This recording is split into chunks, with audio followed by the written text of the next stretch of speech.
बिस्मिल्लाहिर्रहमानिर्रहीम। अस्सलाम वालेकुम वरहमतुल्लाहि वबरकातुहू। स्टार पिजन्स ग्रुप में मोहसिन महमूद लाहौर से।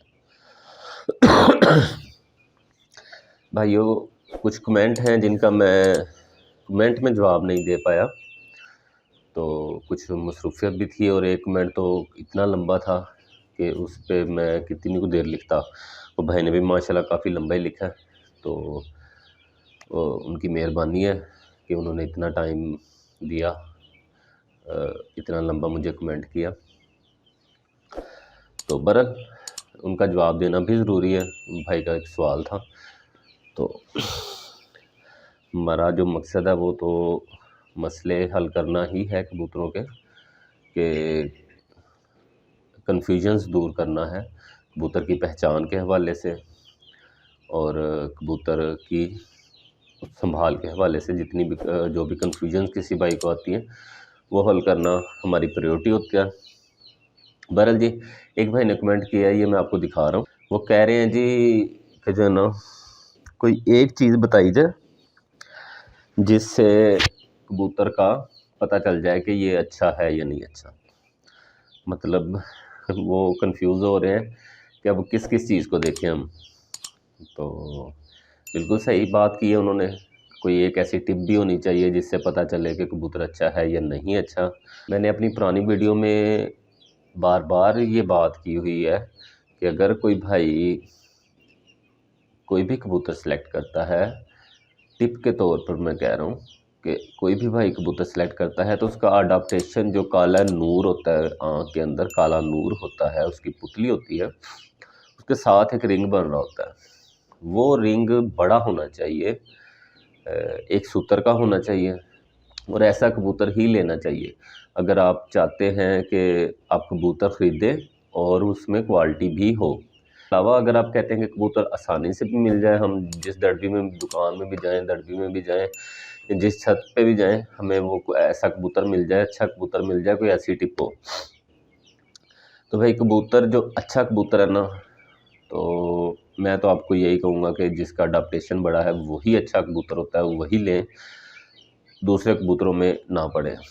उसमें जो है ना कॉम्प्लिकेशंस ज़्यादा होती हैं, उनको ब्रीड में चलाना बहुत ज़्यादा टाइम टेकिंग होता है, मतलब उसमें रिज़ल्ट कम आ रहा होता है, तो उसको चलाना मुश्किल काम है। मतलब वो वही बंदा चलाता है जिसने आगे नस्ल पे काम करना होता है, कि उसको पता है कि चलो 3-4 बच्चे आएंगे वो मेरे काम के हैं, बाकी मैं उसके बाद जोड़ा तोड़ दूंगा या किसी को दे दूंगा या बाकी बच्चे भी मैं वेस्ट कर दूंगा। अच्छा जी, दूसरा जो कमेंट है वो ये मैं दिखा रहा हूँ स्क्रीन पे। ये देखें, भाई ने इतना लंबा कमेंट किया है।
मैंने एक कमेंट किया था, हड्डी जोड़ की वीडियो बनाई थी, तो वो भाई इस बात से कंफ्यूज है कि कबूतर का ताल्लुक, कबूतर की परवाज़ का ताल्लुक हड्डी जोड़ के साथ कैसे होता है। तो अगर हड्डी जोड़ के साथ उसका ताल्लुक है ही नहीं, तो फिर हम क्यों उसको देखते हैं, उस पॉइंट पे गौर करते हैं। उस कमेंट को, इस कमेंट के ऊपर मैंने एक वीडियो बनाई थी जिसमें मैं, जिसका टाइटल मैंने रखा था हड्डी जोड़ की मुकम्मल पहचान। वो वीडियो मैंने उन्हीं भाई के कमेंट पर ही बनाई थी और उसके बाद उन्होंने फिर उतना लंबा कमेंट किया, ये आपके सामने। तो भाई जो बात आप कर रहे हैं ना, वो बात मैं वीडियो में बता चुका हूँ, सिर्फ कन्फ्यूजन कहाँ पे है, कन्फ्यूजन सिर्फ लफ्ज़ों में है। तो हड्डी जोड़ का जो ताल्लुक़ होता है ना भाई, बेशक परवाज़ के साथ नहीं होता, हड्डी जोड़ का ताल्लुक़ बेशक कबूतर के परों के साथ होता है। कबूतर के पर जो है ना वो लिंक कर रहे होते हैं परवाज़ के साथ, उसकी परवाज़ कितनी है, वो कितना उड़ेगा, वो सारा कुछ उसके परों में ही होता है। लेकिन बात ये है कि कबूतर की परवाज़ का ताल्लुक़ तो पंजों से भी नहीं होता है। अगर कबूतर के पंजे नहीं हैं, मतलब दो टांगें ही नहीं हैं, फिर भी वो उड़ नहीं सकेगा। क्यों नहीं उड़ सकेगा? अगर वो उड़ता है, उड़ के वापस आता है, तो उससे लैंडिंग नहीं होगी ना। तो इसी तरह ताल्लुक़ पंजों का भी परवाज़ के साथ नहीं है, तो हड्डी जोड़ का भी ताल्लुक़ परवाज़ के साथ नहीं है। लेकिन हड्डी जोड़ कबूतर की मजबूती को शो कर रहे होते हैं कि उसमें मजबूती कितनी है कबूतर में।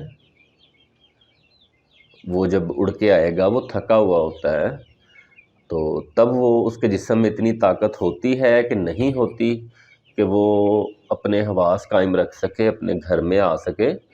तो अगर उसकी हड्डी जोड़ कमज़ोर है तो इसका मतलब है उसमें ताकत कम है। वो जब थक जाएगा तो उसके हवास कम हो जाएंगे। अगर हड्डी जोड़ मज़बूत है तो इसका मतलब है उसके जिस्म में ताकत ज़्यादा है, बर्दाश्त करने की ताकत ज़्यादा है। वो आराम से जो है ना उड़ने के बाद, थकने के बाद घर वापस आ जाएगा। या शायद मैं आपको सही समझा नहीं पाया हूँ, या आपको समझ नहीं आ रही है, कन्फ्यूजन है। बेशक आप ठीक हैं कि हड्डी जोड़ का ताल्लुक़ परवाज़ से नहीं होता, लेकिन कबूतर में सिर्फ परवाज़ ही नहीं होती देखने वाली। हमारा मकसद सिर्फ कबूतर से ये नहीं होता कि शाम तक उड़े, उसके उड़ने के बाद उसको घर वापस भी आना चाहिए। तो वो उसके जिस्म में बर्दाश्त होगी वापस आने की। इतना थकन के बाद, सारा दिन उड़ने के बाद वो खुद को संभाल पाएगा कि नहीं संभाल पाएगा, वो भी हमने देखना होता है। तो जिसके जोड़ अच्छी क्वालिटी के होंगे, इसका मतलब है उसमें बर्दाश्त की कुव्वत ज़्यादा है, और थकने के बाद भी घर वापस आ सकता है। और जिसके जोड़ अच्छी क्वालिटी के नहीं हैं, इसका मतलब है उसमें बर्दाश्त कम है, कुव्वत बर्दाश्त कम है। वो जब थक जाएगा तो उसको मसला होगा घर आने में। तो ये बात है। तो उम्मीद है आपकी कन्फ्यूजन दूर हो जाएगी इस बात से।